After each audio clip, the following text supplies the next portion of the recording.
না, সবশেষে কি বলে না। তো এই আলোচনাটা যারা বিয়ে করছেন রিসেন্ট তাদের কাজে লাগবে, আর যারা করেন নাই করবেন, শীঘ্রই করবেন, এদেরও কাজে লাগবে। আর যারা মুরব্বী অনেক অভিজ্ঞতা ওনাদেরও কাজে লাগবে, ওনারা এটা শুনে নাতি নাত করতে শোনাতে পারবে, ঠিক কিনা? তাহলে কারোরই লস নাই। আলোচনাটা বলতে আমার 50 মিনিট থেকে 1 ঘন্টার সময় লাগবে। এই 1 ঘন্টা বা 50 মিনিট বসে থাকতে পারবেন যারা যারা, তারাই বসে থাকবেন। বাকিরা আপনাদের কাজ থাকলে, 1 নাম্বার থাকলে আস্তে আস্তে বেরোতে পারেন এখনই। যাদের 1 নাম্বার করা লাগবে, 1 নাম্বার বোঝেন? বোঝে নাই বোধ হয়। 1 নাম্বার মানে কি? আচ্ছা, এইটা 1 নাম্বার, 2 নাম্বার, 3 নাম্বার যা লাগে। এই 50 মিনিট থেকে 1 ঘন্টার মধ্যে কেউ বেরোতে পারবে না। বের হইলে আমি ধরবো, এর আলোচনা থামাই, আপনারাও ধরবেন। পারা যাবে? কথা কয় না। যদি কারো এই 50 মিনিট থেকে 1 ঘন্টা 1 নাম্বার, 2 নাম্বার, 3 নাম্বার লাগে, এখনই চলে যান। যেহেতু আপনার ব্যস্ততা আছে, পেরেশানি আছে, কোনো অসুবিধা নেই, আস্তে আস্তে উঠে যান। যারা যেতে চায় সুযোগ করে দেন, একটু সুযোগ করে দেন। উঠতেছেন না কেন? তার মানে 1 ঘন্টা থাকবেন আপনারা? আওয়াজ করে বলেন, 1 ঘন্টা থাকা যাবে?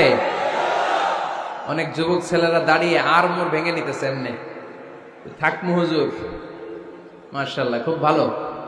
কয়টার দিকে আসছেন আপনারা?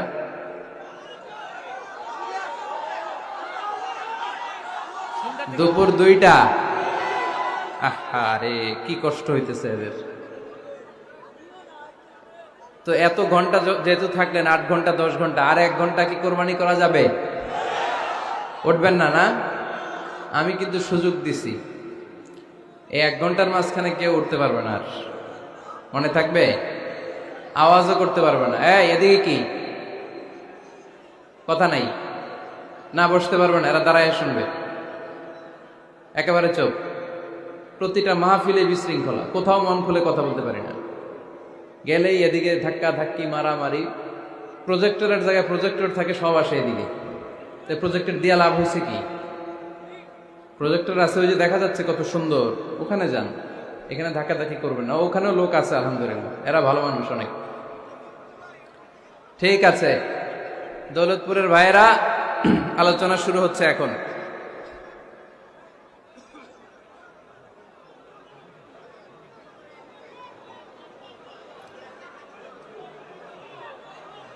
কথা বলা যায় এভাবে?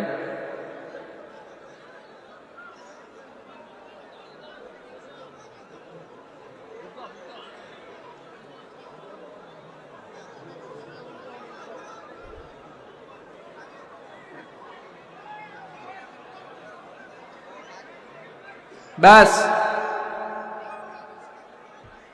আর আওয়াজ নাই।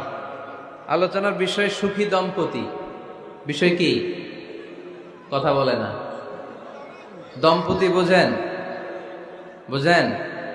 স্বামী আর স্ত্রী বানায় যেজন মিস্ত্রি, সে বড় আজব কারিগর, ও মনরে সে বড় কঠিন কারিগর, ঠিক কিনা? পৃথিবীর প্রথম দম্পতি হচ্ছে সাইয়েদনা আদম আলাইহিস সালাম আর হাওয়া আলাইহিস সালাম। পৃথিবীর প্রথম স্বামী আদম আলাইহিস সালাম, প্রথম স্ত্রী হাওয়া আলাইহিস সালাম। ওয়া কুলনা ইয়া আদম উসকুন আনতা ওয়া যাওজুকাল জান্নাহ। আল্লাহ বললেন, আদম, তুমি আর তোমার জোড়া বা তোমার স্ত্রী দুজনে মিলে জান্নাতে থাকো। তাহলে ওনারা ছিলেন স্বামী আর স্ত্রী, ঠিক কিনা? তাহলে এই দাম্পত্য সম্পর্কটা এটা জান্নাতি সম্পর্ক। কি সম্পর্ক? উত্তর দিতে হবে দৌলতপুরের ভাইয়েরা। রাগ করছেন আমার সাথে? শীত লাগতেছে? উত্তর দেওয়া যাবে আওয়াজ করে? হ্যাঁ, আওয়াজ করে উত্তর দিবেন, মুখে তালা মেরে বসে থাকা যাবে না। তাহলে পৃথিবীর প্রথম স্বামীর নাম কি? আদম আলাইহিস সালাম। পৃথিবীর প্রথম স্ত্রী হাওয়া আলাইহিস সালাম। এই দাম্পত্য সম্পর্কটা বড় মধুর, বড় গভীর, বড্ড ভালোবাসার, ঠিক কিনা? স্বামী আর স্ত্রী, স্বামী আর স্ত্রী, এই সম্পর্কটাকে আল্লাহ তাআলা কোরআনে পোশাকের সাথে তুলনা করেছেন। কিসের সাথে? পোশাক। আরবিতে বলে লিবাস। আরবিতে কি বলে? লিবাস। আল্লাহ বলেছেন, ও নারীরা, তোমরা পুরুষদের জন্য পোশাক, আর ও পুরুষেরা তোমরা নারীদের জন্য পোশাক। পড়েন সুবহানাল্লাহ। পোশাকের বেসিকলি তিনটা কাজ। কয়টা? কেউ কথা কয় না, আরো জোরে বলেন কয়টা? তো এখন আওয়াজ আসলো কোত্থেকে? আওয়াজ করে উত্তর দিবেন, চিল্লায় বলেন পোশাকের কাজ কয়টা? এভাবে শেষ পর্যন্ত খোঁচায় যেন সাউন্ড বের করা না লাগে, স্বপ্রণোদিত ভাবে উত্তর করবেন, ক্লাসের মতো হোক। তিনটা কাজ। এক নম্বর কাজ হচ্ছে পোশাক ইজ্জতের আবরু, লজ্জাস্থান ঢেকে রাখে, ঠিক কিনা? আমাদের লজ্জাস্থান ঢেকে রেখেছে আমাদের পোশাক।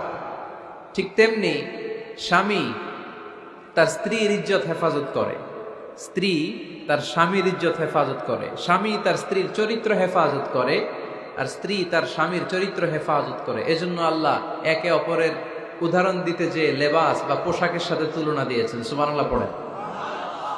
পোশাকের দুই নাম্বার কাজ হচ্ছে সৌন্দর্য। এই যে কত সুন্দর ডিজাইন করা, এমব্রয়ডারি করা পোশাক যখন আমরা পরি সুন্দর লাগে না? তেমনি পুরুষের চোখে নারী সুন্দর, নারীর চোখে পুরুষ সুন্দর, স্বামীর চোখে স্ত্রী সুন্দর, স্ত্রীর চোখে স্বামী সুন্দর। সুবহানাল্লাহ পড়েন। পোশাকের তিন নাম্বার কাজ হচ্ছে কমফোর্ট, আরাম দেয়া, প্রশান্তি দেয়া। শীতকালে এই যে আমরা ব্লেজার পরেছি, জ্যাকেট পরেছি, অনেকে চাদর গায়ে দিয়েছেন, কেউ মাথায় রুমাল দিয়েছেন, কেউ গলায় মাফলার দিয়েছেন, একটা উষ্ণ উষ্ণ আরাম আছে না নাই? আবার গরমের কালে পাতলা সুতি কটনের কাপড় পরলে একটা আরাম আছে না নাই?